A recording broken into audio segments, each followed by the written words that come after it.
آپ کی خدمت میں نبی مکرم صلی اللہ علیہ وآلہ وسلم کی نماز جنازہ کا مختصراً طریقہ رکھنا چاہتا ہوں، لیکن اس سے قبل اپنے ذہن میں یہ بات بٹھا لیجئے کہ ہم مسلمان ہیں، اور مسلمان صرف اور صرف قرآن و سنت کی پیروی کرتا ہے۔ اللہ سبحانہ وتعالیٰ بھی فرماتے ہیں اتبعوا ما انزل الیکم من ربکم ولا تتبعوا من دونہ اولیاء، سورہ اعراف، کہ تم پر جو رب تعالیٰ کی طرف سے اترا نازل ہوا ہے نا، اس کی پیروی تم پہ لازم ہے، تم نے اس کی پیروی کرنی ہے۔ لہٰذا قرآن اور سنت، باقی صحابہ کرام رضوان اللہ علیہم اجمعین نے قرآن و سنت کے فالوور تھے، اور آگے سے آگے یہ سلسلہ چلتا رہا ہے، اور آج تک الحمدللہ پورا علم جو ہے قرآن و سنت کا وہ محفوظ ہے، مستند دلائل۔ لیکن اس کے ساتھ ساتھ یہ بھی ذہن میں رکھیے گا کہ حالات و واقعات اور مختلف حوادثات زمانہ کی نظر بہت کچھ ہمارے سامنے اس وجہ سے آیا ہے، اختلافات اور فقہی اختلافات، لیکن اس میں ایک ہی بنیادی چیز ہے جس کو آپ ملحوظ رکھیں تو بحمداللہ ہم صحیح سنت تک پہنچ سکتے ہیں، وہ یہ کہ ہم تحقیق کریں، آپ سند کے ساتھ چلیں۔ سند یہ محدثین رحمہ اللہ کا ہتھیار ہے۔ جو انسان بے سند ہوتا ہے نا، سمجھے وہ بے ہتھیار ہے۔ بے سند انسان وہ بے ہتھیار ہے۔ بے سند انسان ایسے ہی ہے جیسے کہ انسان کوئی مکان پر بغیر سیڑھی کے چڑھے، نہیں چڑھ سکتا۔ یوں سمجھ لیجئے کہ جو انسان سند کے ساتھ نہیں چلتا، تحقیق کے ساتھ نہیں چلتا، وہ حاتب اللیل ہے۔ رات کے وقت کوئی انسان کھیت سے یا کہیں جگہ سے اپنی چیز ٹٹولے گا، اندھیرے میں رہتے ہوئے ادھر ادھر ہاتھ مارے گا، بعید نہیں کوئی اس کو کیڑا مکوڑا ڈس جائے، سانپ کاٹ لے، اندھیرے میں کچھ نظر نہیں آتا۔ تو بلا سند جو انسان دین سیکھتا ہے، بلا تحقیق جو انسان اپنی معلومات بڑھاتا ہے، دین پہ چلنا چاہتا ہے، وہ سوائے گمراہی کے اور کچھ نہیں پائے گا۔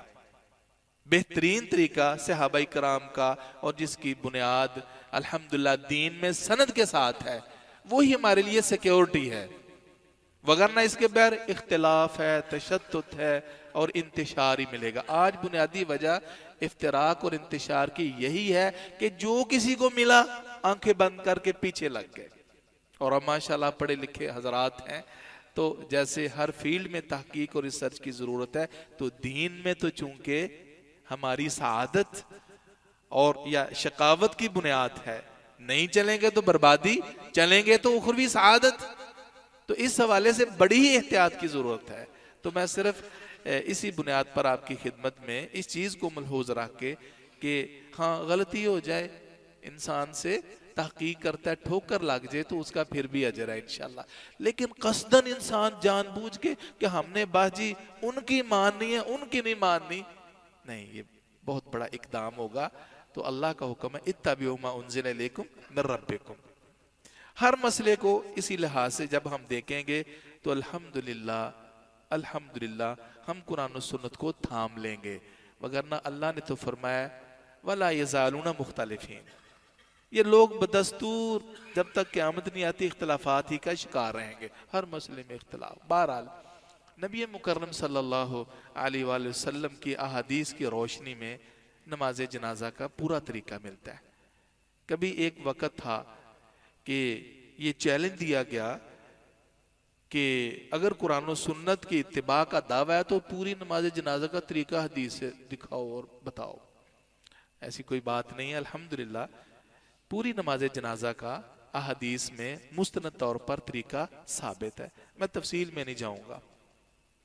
رسول اللہ صلی اللہ علیہ وسلم کی جو یہ نماز ہے، اس کا ذرا عام نمازوں سے طریقہ مختلف ہے، اور یہ ایک مسلمان بھائی کی شفاعت کے لیے ہم حاضر ہوتے ہیں۔ تو پیارے پیغمبر صلی اللہ علیہ وسلم سے اس حوالے سے جو ثابت ہے وہ یہ ہے کہ آپ قبلہ رخ ہوتے، وہ معلوم ہے، اور اس سے پہلے کوئی لفظی طور پر وربلی نیت کی ضرورت نہیں ہے آپ کو۔ انما الاعمال بالنیات، نیت کہتے بھی دلی قصد کو ہے۔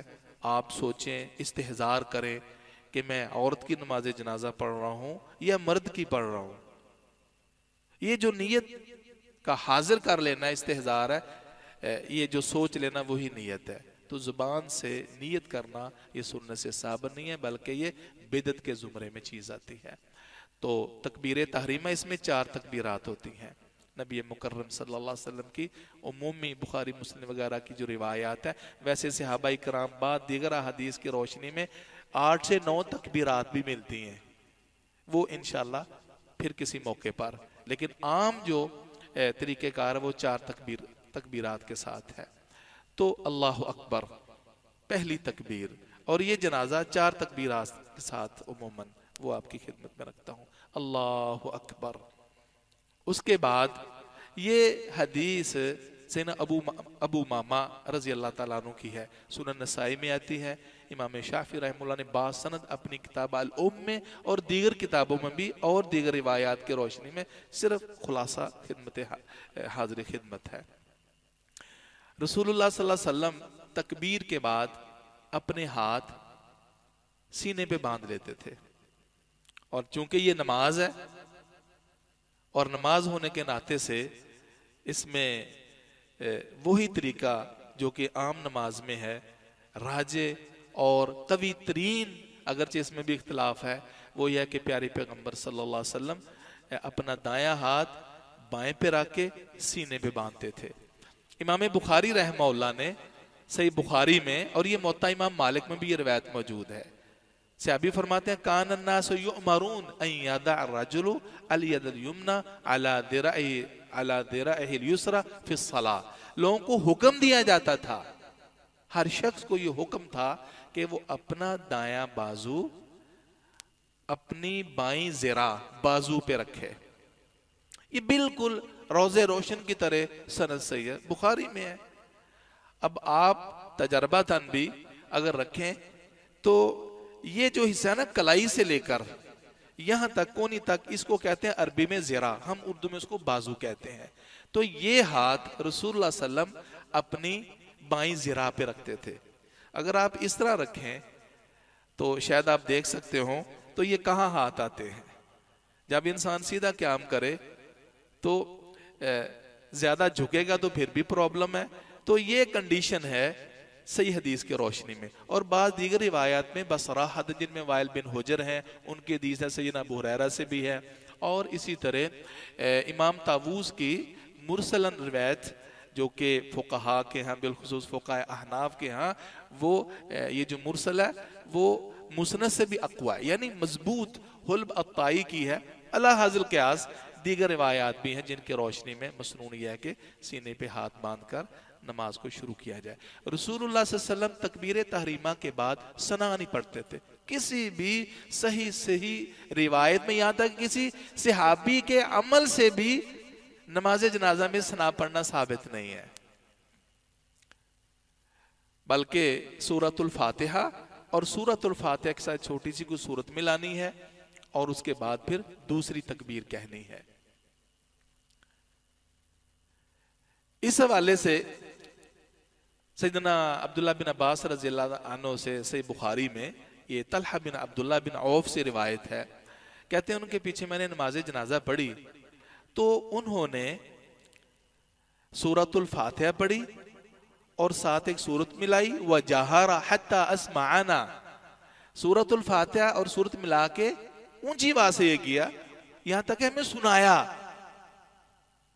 نماز جنازہ پڑھی، نماز پڑھائی، اس کے بعد کہتے ہیں میں ان کی خدمت میں حاضر ہوا، بلکہ میں نے ان کا ہاتھ پکڑا، میں نے پوچھا کہ یہ کیا طریقہ؟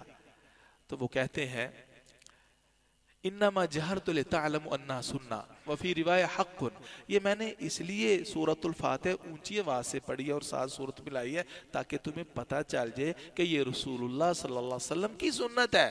یہ فقہا کی اصطلاح کے مطابق یا متاخرین کی جو تفصیلات کی روشنی میں یہ وہ سنت فرض کے مقابلے میں نہیں ہے، بلکہ یہاں پیارے پیغمبر صلی اللہ علیہ وسلم کا صرف طریقہ ہے کہ آپ ایسے ہی کرتے تھے.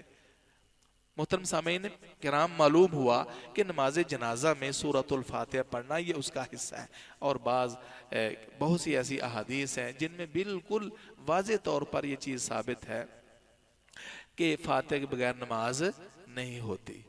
تو اس پر بڑے بڑے مناظرے بھی ہوتے ہیں، علماء اکرام کا باہمی بڑا اختلاف بھی ہے۔ ایک ہے نہ پڑھنا اور ایک ہے پڑھنا۔ سادی سی بات ہے کہ پڑھنے میں پھر بھی احتیاط ہے۔ اگر نہ پڑھنے پر ساری عمر کی نمازیں اور جنازے ریجیکٹ ہو گئے، یہ بہتر ہے فقہی اختلافات کی وجہ سے، یا انسان یہ فاتحہ جنازے میں دیگر نمازوں میں اس کو شرط کی حیثیت یا احتیاطی بنیاد پر اس کو پڑھ کے رب کے حضور پیش اور کہیں یہ تمہاری نمازیں قبول ہیں۔ ریجیکشن ٹھیک ہے یا قبولیت ایکسیپشن ٹھیک ہے؟ یقیناً صاحب عقل آدمی اس طور پہ بھی نہیں چھوڑے گا۔ محترم بھائیو، اس کے بعد رسول اللہ صلی اللہ علیہ وسلم باواز بلند تکبیر کہتے اور پھر اس کے بعد آپ درود پڑھتے۔ تو اس میں درود ابراہیم جو ابراہیمی ہے وہ پڑھا جائے۔ نبی مکرم صلی اللہ علیہ وسلم اس کے بعد درود کے بعد پھر باواز بلند تکبیر کہتے، اور اس تکبیر کے بعد یہ تیسری تکبیر ہے نماز جنازہ کی جو دعائیں وہ پڑھتے۔ اس حوالے سے 4 دعائیں نبی مکرم صلی اللہ علیہ وسلم سے ثابت ہے، ان میں اللہ مغفر لحینا و میتنا، اللہ مغفر اللہ ورحمہ، اللہم انہ عبدک ابن عبدک وغیرہ۔ یہ 4 دعائیں وہ آپ تفصیلی طور پر مطلب کتابوں میں موجود ہیں۔ پھر نبی مکرم صلی اللہ علیہ وسلم باواز بلند تکبیر کہتے، اور حدیث میں آتا ہے، یہ ابن ابی اوفا رضی اللہ تعالیٰ عنہ کی روایت ہے کہ اس چوتھی تکبیر کے بعد بھی رسول اللہ صلی اللہ علیہ وسلم کچھ پڑھتے تھے، مختصر چھوٹی سی دعا، اور اس کے بعد آپ دائیں بائیں سلام پھیر دیا کرتے تھے۔ تو نبی صلی اللہ علیہ وسلم کا یہ مختصر طریقہ، لیکن اس سے متعلقہ کچھ تفصیلات ہیں وہ انشاءاللہ اگلی فرصت میں، اور جب جنازہ کے وقت آپ نے دائیں بائیں سلام پھیرنا ہے تو دونوں طرف سلام پھیرنے کے بعد آپ ہاتھ چھوڑ دیجئے گا۔ ایک طرف بھی نبی مکرم صلی اللہ علیہ وسلم سے سلام پھیرنا ثابت ہے، یعنی صرف دائیں جانب سلام پھیر کر انسان چھوڑ دے وہ بھی کافی ہے، اور دونوں طرف سلام پھیرنا بھی سنت ہے۔ اللہ تعالیٰ سنت کے مطابق عمل کی توفیق نصیب فرمائے۔ سبحانک اللہ و بحمدک، اشہد ان لا الہ الا انت استغفرک و اتوب الیک۔